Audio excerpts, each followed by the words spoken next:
Hello दोस्तों, नमस्कार। रोज़ की तरह आनंद लिखनी ब्लॉग में आपका हार्दिक स्वागत है।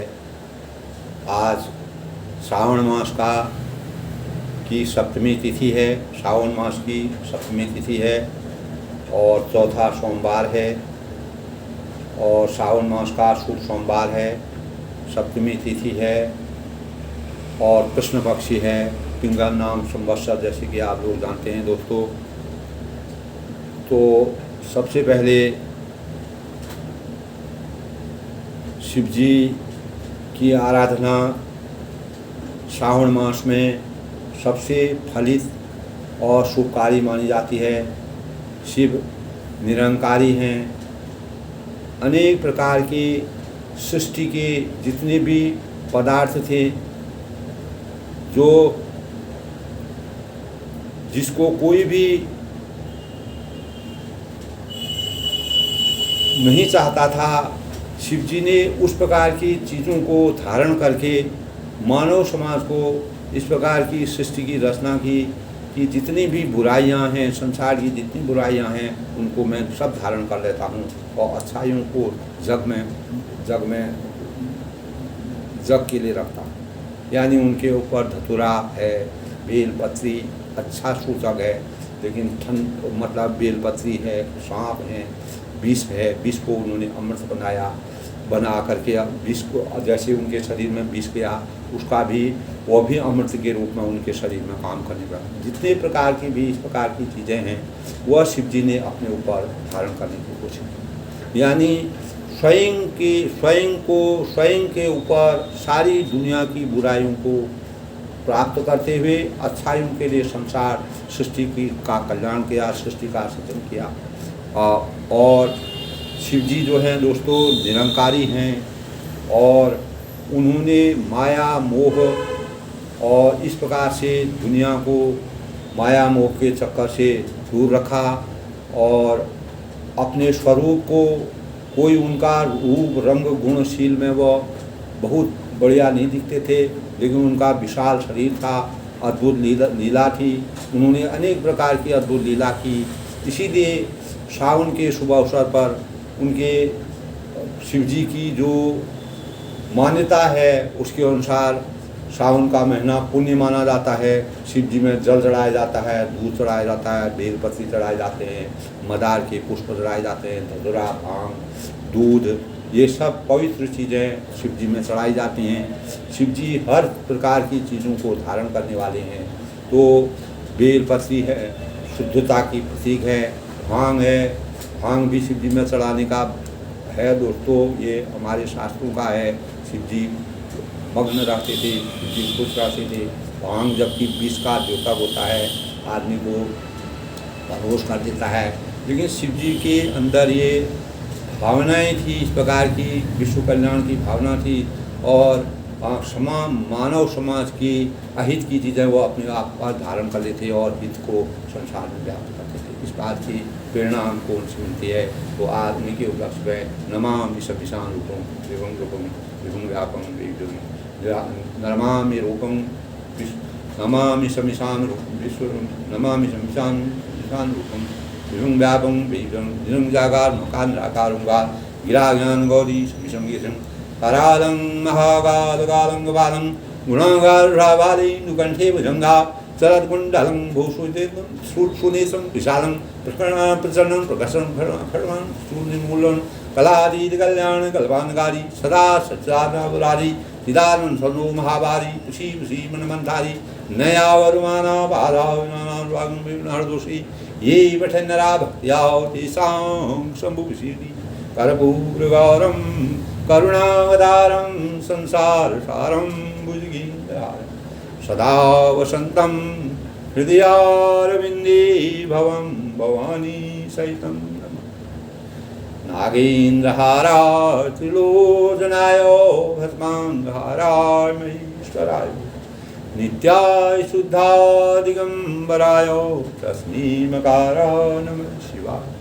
तो इस प्रकार से दोस्तों आज सोमवार के अवसर पर शिव जी का गुणगान सभी करते हैं, सभी आज तक हैं।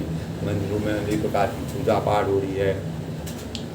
मंदिर के दर्शन करके आया दोस्तों, तो कल के प्रकरण में दोस्तों हमने यही पढ़ा था कि राम नाम केसरी नर केसरी, यानी राम का नाम श्री नरसिंह के समान, भगवान के समान है।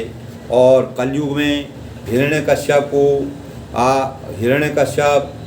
जप करने वाले और जप करने वाले को प्रहलाद ने भगवान की आराधना की और कलयुग का स्वरूप जो है हिरण्यकश्यप को माना। और राम नाम जो है वह सभी देवताओं के शत्रुओं का नाश करने वाला है और राम नाम के जप करने से हमारा अहोभाग्य है, उसी से हमारा जीवन सार्थक होगा। तो इसी अनुक्रम में दोस्तों आगे कहा है, भाई कुभाई अनक आलसहूँ नाम जपत मंगल दिशि दसहूँ, सुमिर सो राम नाम राम गुण गाथा करहु नाय रघुनाथ गाथा। यानी अच्छे भाव का मतलब होता है प्रेम भाव से, बुरे भाव यानी बैर से, बुराइयों से, क्रोध से या आलस्य से, किसी तरह से भी नाम जपने से 10 दिशाओं का कल्याण होता है। आप कोई भी व्यक्ति प्रेम से जपे, बुरे भाव से जपे, क्रोध में आके जपे, आलस्य में आके जपे, लेकिन भगवान का नाम कैसे भी जपें तो 10 दिशाओं का इसी से कल्याण हो जाता है। उसी परम कल्याण रूपी राम नाम का स्मरण करके और श्री रघुनाथ जी का मस्तक नवाकर मैं रामचंद्र के गुणों का वर्णन करता हूँ। तो तुलसीदास जी कहते हैं उसी स्वरूप अनेक प्रकार के, चाहे कोई प्रेम में मग्न हो, चाहे कोई भावों से बुरे हों, कोई भावों से क्रोधमय हो, चाहे कोई कुछ भी हो, तो जितने भी प्रकार की भावनाएं होती हैं और 10 दिशाओं में इस प्रकार की व्याप्त भावनाएं हैं, उनमें सबसे कल्याणकारी मैं भगवान की शरण में जाता हूँ। वही रघुनाथ जी को अपना मैं मस्तक नवाता हूँ, उनको नमन करता हूँ और उनका आशीर्वाद लेता हूँ। उन्हीं के गुणों का मैं गान जीवन भर करता रहूँगा। इस प्रकार का लक्ष्य उन्होंने अपने जीवन में बनाया और उस लक्ष्य को परिपूरित किया। दोस्तों बालकांड में तुलसीदास जी ने, मैं बार बार ही बोलता हूँ, तुलसीदास जी ने संपूर्ण रामायण का सार अंकित किया है, उसको सभी लोगों को बताया है। अगर हम बालकांड का अच्छी प्रकार अध्ययन करेंगे तो हमको रामचंद्र की लीला का आगे कोई जो भी चीज़ें 7 कांडों में हुई पूरा लीला का हमको ज्ञान हो जाता है। तो मोर सुधार शोक बांधु जास गवा नहीं कृपा घातु, राम सुस्वामी सुश्रेव गमोसो निज दिश दीक दया निजोसो। यानी वे से भगवान तुलसीदास जी भगवान राम जी से कहते हैं कि मेरी बिगड़ी सब तरह से सुधार लेंगे। अगर मैं कहीं पर गलत भी करूँगा, गलत मार्ग में भी चलूँगा तो वह मुझे अच्छे रास्ते का अनुगमन कराएंगे, जिनकी कृपा करने से मेरा मन कभी भी अघाता नहीं है, कभी भी मेरी इच्छा पूरी नहीं होती है। यानी मैं रात दिन भी भगवान का नाम स्मरण करूं तो मैं कभी छकता नहीं हूँ, मैं अघाता नहीं हूँ। जिस प्रकार राम से उत्तम स्वामी और मुझ शरीर बुरा शुद्ध, अपने को बुराई का प्रतीक बताया, सेवक बताया, बुरा सेवक बताया और राम को स्वामी का स्वरूप दे करके आराध्य रूप में भगवान सेवक मान करके सबसे बुरा अपने को बुराई का प्रतीक मानते हुए उन्होंने भगवान के शरण में जाने की कोशिश की। इतने बार भी उन दयालुओं ने अपनी ओर देखकर मेरा पालन किया है। मैं कितना भी बुरा हूँ, वो अपनी बुराई का बखान करते हैं, मेरे अंदर अनेक प्रकार की बुराई हैं, फिर भी भगवान मुझे क्षमा कर देते हैं। तो उनकी माया अपरंपार है। मैं उनके शरण को छोड़ करके दूसरे की शरण में नहीं जा सकता हूँ। लोक कहूँ वेद सुसाहि विधि थी, विनय सुंदर पहचान प्रीति, गनी गरीब ग्राम नर नागर, पंडित मूढ़ मलिन जागर। यानी लोक और वेद में 3 लोग होते हैं दोस्तों, वेदों में 4 वेद होते हैं। अच्छे स्वामी की यही रीति प्रसिद्ध है। जो अच्छे स्वामी होते हैं, जो अच्छे सत्संगी होते हैं, जो सेवक को साधना जानते हैं, तो वह विनय सुनते ही प्रेम को पहचान लेते हैं। अगर कोई बढ़िया स्वामी होगा जिनके अंदर हर चीज़ को सोच समझने की शक्ति होगी तो वह सेवक की मर्यादा को अपने आप समझाते हैं। इसी प्रकार रामचंद्र जी ने तुलसीदास को सेवक रूप में मान करके उनको पहचानने की, यानी तुलसीदास जी कहते हैं कि वह मेरे को अपने आप ही पहचान लेंगे। अमीर है, गरीब है, गंवार है, नगर के रहने वाले जो भी समाज में रहते हैं, और पंडित, मूर्ख, बदनाम, यशस्वी कोई भी लोग हों, और उनको पहचानने की उनको सब शक्ति है। यानी कोई कुछ भी करे, कैसे भी आराधना करे, भगवान, कोई अमीर आदमी है वो भगवान को अनेकों दिव्य चीज़ें चढ़ाते हैं, कोई नहीं चढ़ा पाता है गरीब, लेकिन भगवान की नज़र में सब बराबर हैं। भगवान को आप चढ़ाएं, कम चढ़ाएं, ज़्यादा चढ़ाएं, अमीर और गरीब की सब उनके अंदर ये सोच समझ है। तो मैं एक गरीब हूँ, मैं अपने विचारों को समाज के सम्मुख रख रहा हूँ, और भगवान राम जी को मैं स्वामी मान रहा हूँ, अपने को सेवक के, गरीब सेवक के रूप में आराधना कर रहा हूँ। सुकवि कुकवि निज मति अनुहारी, नृपहि सराहत सब नर नारी, साधु सुजान सुशील नृपाला, ईश अंश भव परम कपाला। यानी सुकवि कुकवि, यानी सुकवि कुकवि का मतलब है सुकवि और कुकवि सभी नर नारी अपनी अपनी बुद्धि के अनुसार राजा की सराहना करते हैं। जिसको जितनी बुद्धि होती है, राजा के राज्य में अगर कोई रहता है तो राजा की चारों तरफ से प्रशंसा करते हैं। कोई अच्छे प्रकार करता है, कोई कैसे करता है, हर प्रकार से उनकी गणना करते हैं। और इसी प्रकार कोई सुकवि है, कोई सुंदर कविता को जानने वाला है, कुकवि है, यानी कोई रचना कम करना जानता हो। सभी नर हैं, नारी, जितने भी पुरुष स्त्री संसार में इस सृष्टि में रहते हैं, और अपनी अपनी सबकी बुद्धि अलग अलग होती है। अपनी अपनी बुद्धि विवेक के अनुसार वह राजा की सराहना करते हैं। और साधु, बुद्धिमान, सुशील और ईश्वर के ईश के उत्पन्न कृपालु राजा, जो राजा साधु, बुद्धिमान लोग और सुशील, ईश्वर के अंश के प्रतीक होते हैं, राजा उनके खुद ही कृपाल होते हैं। यानी रामचंद्र जी को राजा का स्वरूप दिया है, और अब उन्हीं की आराधना करने का उन्होंने कहा कि जो सज्जन लोग होते हैं, बुद्धिमान लोग होते हैं, सुशील लोग होते हैं, आदरवान होते हैं, भावनाओं से प्रेरित होते हैं, ईश्वर में विश्वास करने वाले होते हैं, आस्तिक होते हैं, उन लोगों को भगवान खुद ही समझ लेते हैं, खुद ही पहचान लेते हैं। उनके बारे में किसी प्रकार का वृतांत करने की ज़रूरत नहीं है। यानी मैं उन्हीं में से हूँ कि मतलब मैं भगवान का सच्चा सेवक बनना चाहता हूँ। सुनि सनमा नहीं सबई सवानी, भनी भगति नदी गति पहचानी, यह प्राकृत महिपाल सुभाऊ, जान शिरोमणि कौशल राहु। यानी सबकी सुनकर और उनकी वाणी, भक्ति, विनय और चाल को पहचान कर सुंदर मीठी वाणी को सबका यथा योग्य सम्मान करते हैं।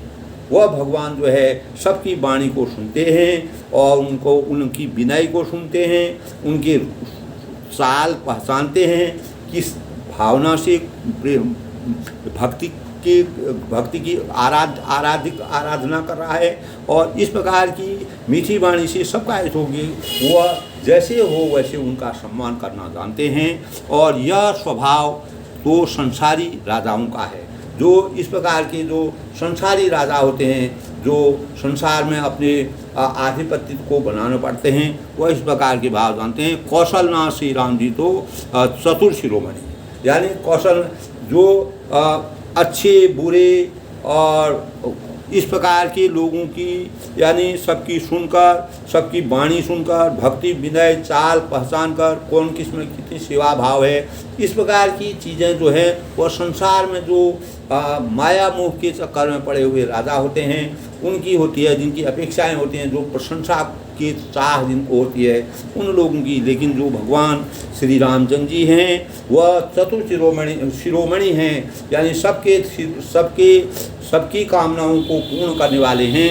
तो वह उनकी मैं आराधना करना चाहता हूँ, और वह प्रशंसा के भागी नहीं है, उनको किसी की प्रशंसा की अपेक्षा नहीं है, और वह जो है उन्हीं भगवान की मैं आराधना करना चाहता हूँ, उन्हीं का मैं सेवक, सच्चा सेवक बनना चाहता हूँ।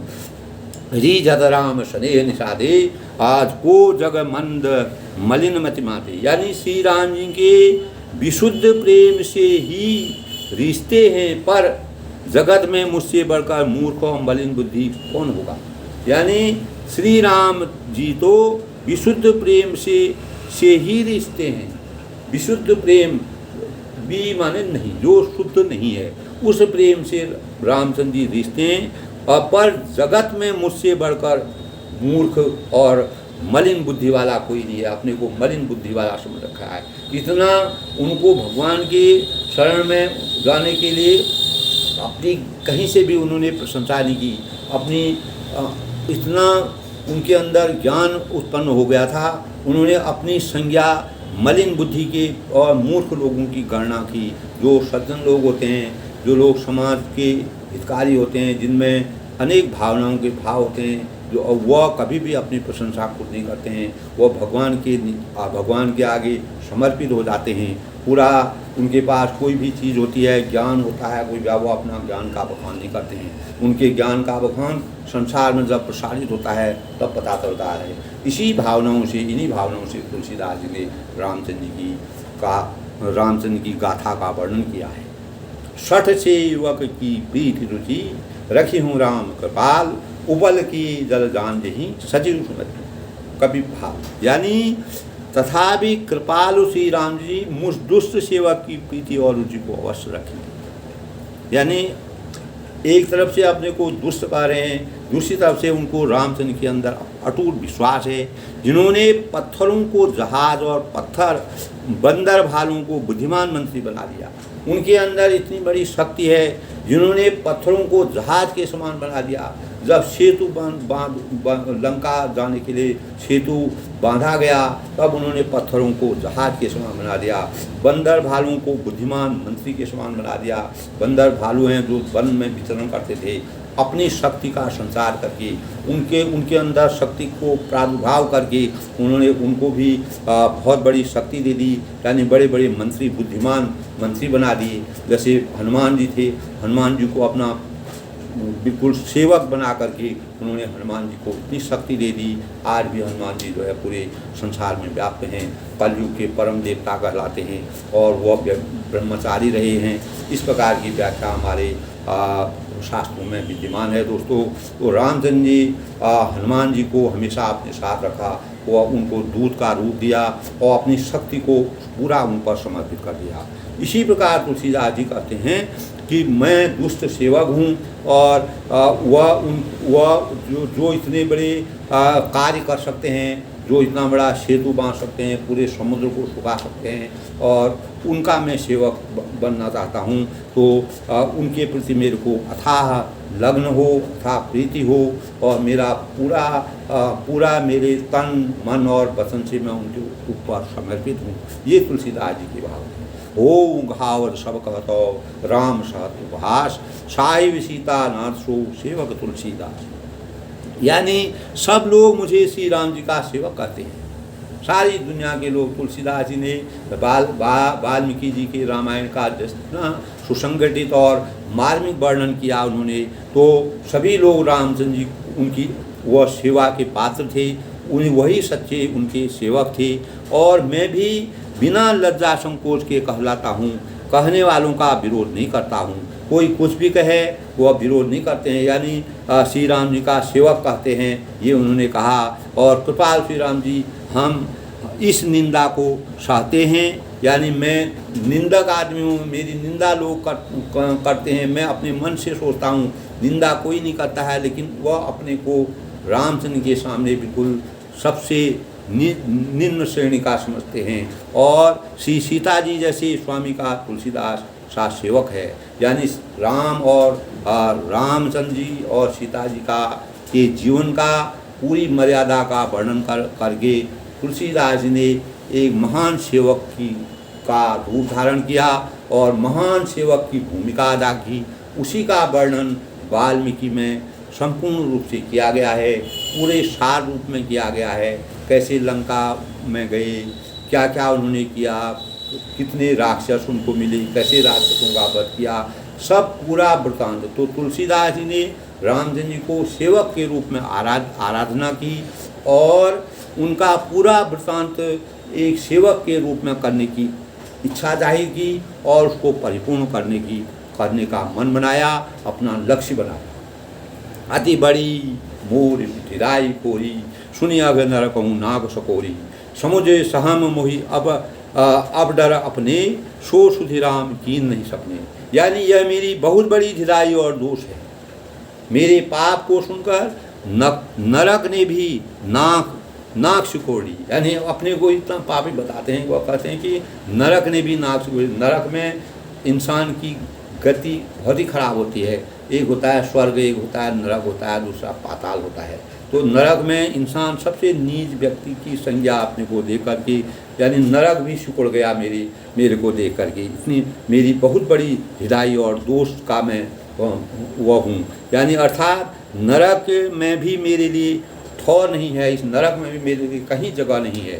तो इस वह अपने को इस प्रकार से संकोच करते हैं, कहीं परमात्मा के भक्ति में मेरे से कहीं गलती न हो, तो अपने को सबसे निम्न समझ करके आराध्य के रूप में भगवान की सेवा करते हैं, भगवान की मर्यादा का गायन करते हैं, भगवान की मर्यादा को संसार में फैलाते हैं, उनका प्रसार करते हैं। यह समझकर मुझे अपने ही कल्पित डर से अपने आप में वह डरते हैं कि मैं अगर कहीं कोई भी चीज़ इनका जो साहित्य बना रहा हूँ, भगवान राम जी की मर्यादा का वर्णन कर रहा हूँ, कहीं इसमें कोई दोष न रह जाए, किंचित मात्र भी देश मात्र भी इसमें कोई कमी न रह जाए, तो इसी डर से वह अपने को नीच समझ रहे हैं, अपने को डर के आगे चलना चाहते हैं। कोई भी स्वामी होता है, स्वामी की उपेक्षा करने से हर एक सेवक जो है बचने की कोशिश करता है, कहीं उससे गलती न जाए। निश्चित है सेवक कभी भी गलती कर सकता है, तो उन गलतियों से बचने के लिए तुलसीदास जी फूक पर आगे कदम रखते हैं। किंतु भगवान श्री रामचंद्र जी को स्वप्न में भी इस पर मेरी ढिलाई और दोष पर ध्यान कभी नहीं दिया। परमात्मा परम ब्रह्म परमेश्वर जो अंतर्यामी हैं, उन्होंने कभी भी मेरी किसी भी बुराई का कोई दोष मुझे नहीं दिया। मैं स्वप्न में भी उनकी आराध्य देव की आराधना करता हूँ, स्वप्न में भी मुझे कभी ऐसा नहीं दिखाई दिया, ऐसा प्रतीत नहीं हुआ कि तुलसीदास जी यानी रामचंद्र जी ने कभी मेरे पर कृपा नहीं की, यानी हमेशा उनकी कृपा मेरे पर बनी रही। मैं इतना नीच और इतना कलयुग भी मेरे को देख करके सिकुड़ जाता है, उसको भी संकोच हो जाता है। तो रामचंद्र जी को मेरे सेवा भाव से किसी प्रकार का संकोच नहीं होना चाहिए। इस प्रकार की यानी स्वप्न में भी मैं इस प्रकार को नहीं सोच सकता हूँ। तो उन्होंने राम भक्ति को संसार में व्याप्त करने की मर्यादा की लीला को प्रत्येक मानव मात्र के मन में पहुँचाने के लिए, जन जन की चेतना को जागृत करने के लिए इस प्रकार के भावों को सबके लिए व्याप्त किया कि कभी भी इंसान को अपने को बड़ा नहीं सोचना चाहिए। भगवान के आगे हमें कैसे अपने को सोचना चाहिए, कैसे अपने को पेश करना चाहिए, कैसे भावों से भगवान का ध्यान रखना चाहिए, कैसे भक्ति करनी चाहिए, ये सब बातें उन्होंने अपने ऊपर ध्यान करके अपने को ही उसको भेद करके अपने को ही भेद करके लोगों को प्रेरणा प्रदान की। सुनिया लोग सुचिन जगताही भगत मोर मति स्वामी सराही कहत नशाई हो ही की रिझत राम जन जन जन। यानी को बरंग मेरे प्रभु श्री रामचंद्र जी तो इस बात को सुनकर देखकर और सुचित्र रूपी चक्षु से, जो उनकी चक्षु हैं, आँख हैं, दिव्य ज्योति जिनकी है, निरीक्षण कर मेरी भक्ति और बुद्धि की सराहना की है। और क्योंकि कहने में चाहे बिगड़ जाए, अर्थात मैं चाहे अपने को भगवान का सेवक कहलाता रहूं, मैं सेवक कहलाता रहूं, परंतु हृदय में अच्छापन होना चाहिए। यानी सेवक वही है जो अंतर्मन से, पहले भी बोला है दोस्तों, हम भगवान की प्राप्ति तभी कर सकते हैं जब हम भीतर और अंदर से समभाव हमारे अंदर हो गए। अगर किसी को हम गलत कह रहे हैं, अंदर से भी हम उसको गलत कहें। बाहर से प्रशंसा करना, अंदर से कुठाराघात लगाना, वह जो है मानव जीवन के लिए भगवान की नज़र में वो ठीक नहीं है, वह हमारे लिए अच्छी चीज़ नहीं है। उससे हम कभी भी जीवन में सफलता प्राप्त नहीं कर सकते। अर्थात मैं चाहे अपने को भगवान का सेवक कहता और कहलाता रहूँ, परंतु हृदय में अच्छापन होना चाहिए। जब तक मेरे अंतर्मन में मैं हृदय से अपनी भावनाओं को शुद्ध नहीं करूँगा, किसी भी मानव व्यक्ति को अपने अंतर्मन को अगर जब अंदर और भीतर से हम समान नहीं होंगे, एक भाव नहीं होंगी और हमारे स्वच्छ विचार नहीं होंगी हृदय में, तो अपने को उनका सेवक बनने योग्य नहीं मानकर पापी और दीन भी मानता है। पर यह अच्छापन है। श्री रामचंद्र जी भी दास के हृदय की अच्छी स्थिति जानकर रीझ जाते हैं। यानी इस प्रकार की स्थिति को देख करके, यानी ये इतना भक्त है, रात दिन इस प्रकार की सेवा कर रहा है, इसके मन में इतना अंगी है, तो रामचंद्र जी को भी उससे एक ऐसा हो जाता है कि ये इतना मेरे ऊपर समर्पित क्यों है, इस प्रकार के भाव उनके अंदर आते हैं। लेकिन हमको अंदर और बाहर से, तुलसीदास जी का कहने का औचित्य यही है कि हमको अंदर से और बाहर से इस जीवन में हमेशा समभाव से भगवान की भक्ति करनी चाहिए। मन कहीं और ध्यान कहीं, और अंदर से कुछ बाहर से कुछ, इस प्रकार के विचार हम रखेंगे तो हम भगवान के सही सार्थक नहीं कहलाएंगे, हम सही सेवक नहीं कहलाएंगे, हमारी भक्ति में सही मार्ग हमको नहीं मिलेगा। तो सफलता वास्तविक लक्ष्य तक पहुँचने, भगवान की भक्ति का प्रसाद पाने के लिए, भगवान की भक्ति के अनुसार चलने के लिए हमको अंदर और बाहर से समान होना पड़ेगा। तभी हम इस संसार की, तभी तुलसीदास जी कहते हैं कि मैं मर्यादा की, रामचंद्र जी की मर्यादा का सही वर्णन समाज के आगे रख पाऊँगा।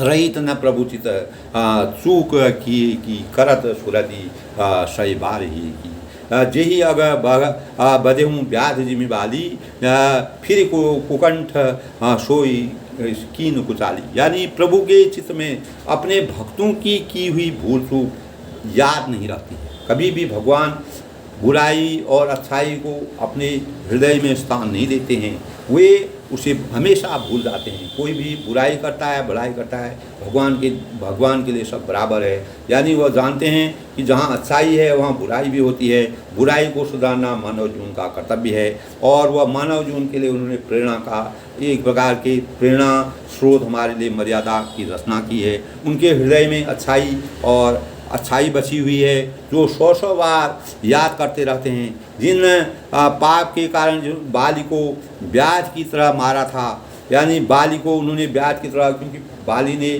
सुग्रीव की पत्नी को अपने ग्रहण कर लिया था और सुग्रीव को अनेक प्रकार की यातनाएं दी, और वह दुराचारी बन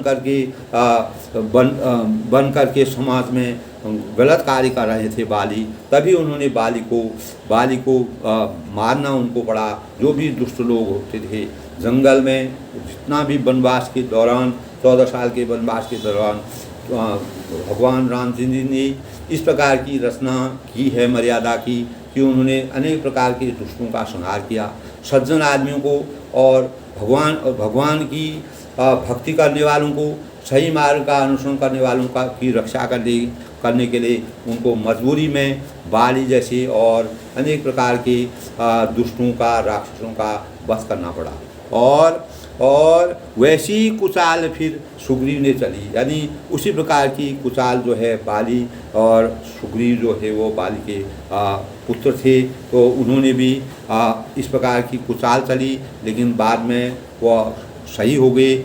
और सोई करतूत विभीषण की सबने सोन राम के नेरी, ए ते भरत ही भेट सन्माने रासवारोग्य दुहानी। यानी वही करनी विभीषण की थी, और परंतु श्री राम जी ने स्वप्न में भी उनका मन में विचार नहीं किया, और उल्टे भरत जी से मिलते के समय श्री रघुनाथ जी ने उनका सम्मान किया। यानी और राजसभा में भी उनके गुणों का बखान किया। हमेशा विभीषण रामचंद्र के परम भक्त थे, उन्होंने हमेशा उनका सम्मान किया। उन्होंने वह जो है पूरे जगत के बारे में अंतर्यामी थे, सब कुछ जानते थे। वहीं पर विभीषण की थी वही करनी विभीषण की के लिए उन्होंने की। और परंतु श्री राम जी के स्वप्न में भी उनके मन में किसी प्रकार की, विभीषण भी जब रावण ने उनके भाई ने भी उनको लात मारी कि तुम जो तपस्वी हैं उनकी अपेक्षा उनकी प्रशंसा कर रहे हो और हमारी बुराई कर रहे हो, यानी हमारे राज्य में रह रहे हो। तो विभीषण को अंततोगत्वा संसार की अपनी रक्षा करने के लिए और सद्मार्ग में जाने के लिए भगवान के शरण में आना पड़ा। और इसी प्रकार भरत जी से मिलते समय श्री रघुराम ने उनका सम्मान किया। भरत जी से मिलते समय भरत जी का अपार सम्मान किया, और क्योंकि वह अंतर्यामी थे, वह सब कुछ जानते थे। प्रभु तरु तर कपि डार पर ते पर आप समान, तुलसी कहून राम की साहिब जी।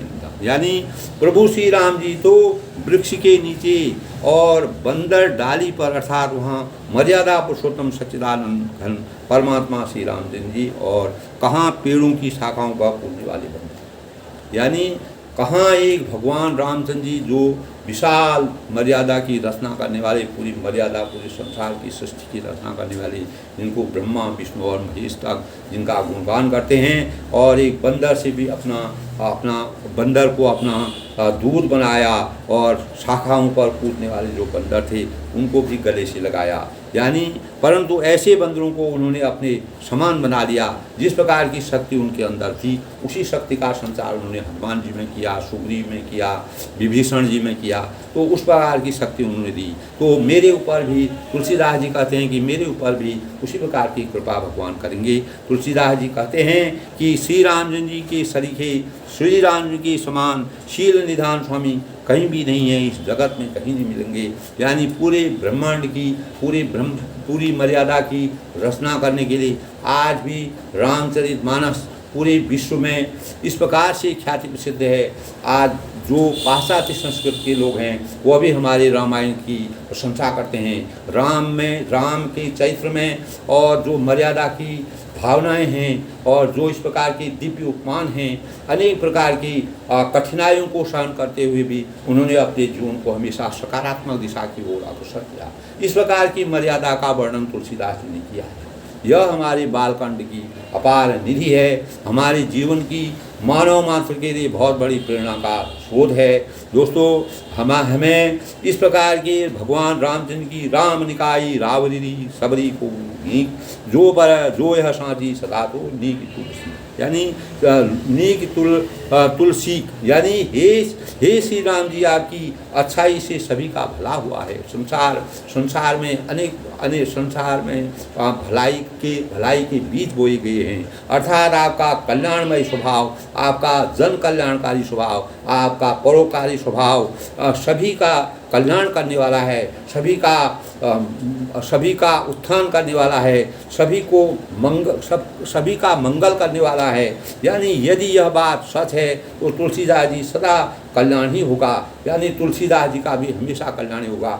मैं आपके भावों को जो समाज के अंदर मर्यादा के अनुसार रख रहा हूँ उसमें मेरा निश्चित ही कल्याण होगा। इस प्रकार के भाव उनके मन में मस्तिष्क में आते हैं। वह भगवान की मर्यादा, भगवान ने जिस प्रकार से पूरे विश्व में इस प्रकार के ग्रंथ का, रामचरितमानस का सृजन किया, और वह आज भी हजारों साल बीतने के बाद भी आज वह उसी रूप में विद्यमान है और जिस रूप में उस समय उन्होंने रचना की। यही विधि निज गुण दोष कहीं सबई बहु नाय, वर्णों रघुवर विशल जसु सुनि कली कलुष नहाय। यानी इस प्रकार अपने गुण दोषों को कहकर सबको फिर से नवाकर और मैं श्री रघुनंदन का निर्मल यश वर्णन करता हूँ, और जिनके सुनने से कलयुग के पाप नष्ट हो जाते हैं। यानी कलयुग में भी अगर हम रामचरितमानस का सही ढंग से प्रयोग करेंगे, उनके अनुसार चलने के अपने को अनुगमन करेंगे, उस दिशा और दशा को अपनाएंगे, निश्चित ही कलयुग में भी हमको सत्युग का दशा आभास होगा। हम किसी भी प्रकार की कठिनाई होने पर भी उसका एहसास नहीं करेंगे। यही जीवन की दोस्तों, कठिनाई जीवन का सबसे बड़ी सफलता का सबसे बड़ा मानक होता है। जब तक हमारे आगे कठिनाई नहीं आएंगी हम सफलता की परिभाषा नहीं जान सकते हैं। इसीलिए तुलसीदास जी ने अनेक जगह कठिनाइयों का, रामचंद्र के जीवन में अनेक प्रकार की कठिनाइयों का वृत्तांत किया है, जो आज भी आज के मानव मात्र के लिए बहुत बड़ा प्रेरणा का स्रोत है। उसी प्रेरणा के साथ दोस्तों आज मानव जीवन बुराइयों से अच्छाइयों की तरफ, अधिक से अधिक लोग बुराइयों से अच्छाइयों की तरफ बढ़ने की कोशिश करते हैं। अगर रामचरितमानस का एक बार कोई अध्ययन कर लेता है वह कभी भी कुमार्ग और गलत दिशा में नहीं जा सकता है। इसीलिए इस ग्रंथ की महान महिमा है। तुलसीदास जी ने इस प्रकार अपने गुण दोषों को कहकर, अपने अंदर जो बुराई थी, जो दोष थे, जो भी उनके अंदर यानी कठिन से कठिन समय था, कहकर सबको सिर नवाया और श्री रघुनाथ जी की निर्मलता का वर्णन किया, उनका बखान किया, उनके गुण भावों का बखान किया, उन्होंने किस प्रकार मर्यादा की रचना की। इस प्रकार के भाव आज हमारे रामचरितमानस में विद्यमान है, जिनके सुनने से वास्तव में अगर आज भी कलयुग में जो सही ढंग से इसका वृत्तांत करते हैं और मन वचन और कर्म से अगर हम सच्चे भावों से अंदर और भीतर से और रामचरितमानस का सही अनुसरण करेंगे, उनके अनुसार अपने जीवन को चरितार्थ करेंगे, निश्चित ही हमारा जीवन उज्ज्वल होगा। हम कलयुग में भी सत्यु का जैसा आभास करेंगे। ये दोस्तों कोई भी व्यक्ति अपने जीवन में इसको अपनाएं और अपना सकते हैं, अपनाने की कोशिश करनी चाहिए। हम कठिनाइयाँ मानव जीवन की सफलता का, जैसे मैंने बताया, बहुत बड़ा वरदान है। बिना कठिनाइयों के हम सफलता प्राप्त नहीं कर सकते हैं, लेकिन हम अंदर और बाहर से हमें भगवान के प्रति आस्था होनी चाहिए। उसी आस्था के साथ हमको अपना जीवन बनाना चाहिए। आज के ब्लॉग में दोस्तों बस इतना ही। मैं भगवान परमात्मा भगवान श्री मर्यादा पुरुषोत्तम भगवान रामचंद्र जी का सभी पर आशीर्वाद बना रहे। सब लोग सन्मार्ग पर चलें, राम राज्य की स्थापना करें। राम राज्य की स्थापना से देश का उत्थान होगा, मानव मात्र आगे बढ़ेगा। होनहार बच्चों में इस प्रकार के संस्कार विद्यमान होंगे तो हमारा जीवन निश्चित ही आगे बढ़ेगा। हम नकारात्मक रास्ते से सकारात्मक दिशा की ओर जाएंगे। यह ग्रंथ है ऐसा है दोस्तों, ये हजारों साल बीत गए, आगे भी हजारों साल तक ये ग्रंथ विद्यमान रहेगा और ये इसकी वास्तविकता को कोई भूल नहीं सकता है। इसमें जो निहित तथ्य हैं, निहित बातें हैं, खास तौर से बालकांड में जिस प्रकार का वर्णन तुलसीदास ने किया है वह अवर्णीय है और बहुत ही मार्मिक है, हृदय स्पर्शी है। तो दोस्तों यदि आज के भाव आपको अच्छे लगे, अधिक से लोग शेयर करें, लाइक करें, सब्सक्राइब करें, मेरा मनोबल बढ़ाएं। और मेरी अपेक्षा यही है कि कुछ न कुछ लोग, हर व्यक्ति को नया सीखना चाहिए। मैं भी यही सोचता हूँ, मैं भी यही कोशिश करता हूँ कि कुछ न कुछ नया सोचें, नई चीज़ संसार में रखें, नई चीज़ लोगों के सामने पेश करें, ताकि लोगों के अंदर कुछ न कुछ प्राप्त हो। इससे किसी को भी प्रेरणा मिल सकती है। कहीं से भी हम किसी चीज़ से भी प्रेरणा प्राप्त कर सकते हैं। यही मानव जीवन का सबसे बड़ा स्वभाव है। रामचरितमानस में तुलसीदास ने यही प्रयास किया है कि अधिक से अधिक लोग हमारे संस्कारों को हमेशा के लिए जीवित रखें। और जिस प्रकार रामचंद्र जी ने अपने संस्कारों से, अपनी मर्यादा से, हर जगह अपनी मर्यादा का ध्यान रखा, उसी मर्यादा से हमको भी आगे बढ़ना चाहिए। बड़ों को मेरा नमस्कार, छोटों को मेरा आशीर्वाद। आज सावन मास का चतुर्थ सोमवार है। इस अवसर पर मैं सबके मंगल भविष्य की कामना करता हूँ। भगवान शिव राम दोनों एक ही अवतार थे। शिव जी ने राम के रूप में भी अवतार लिया, कृष्ण के रूप में भी अवतार लिया।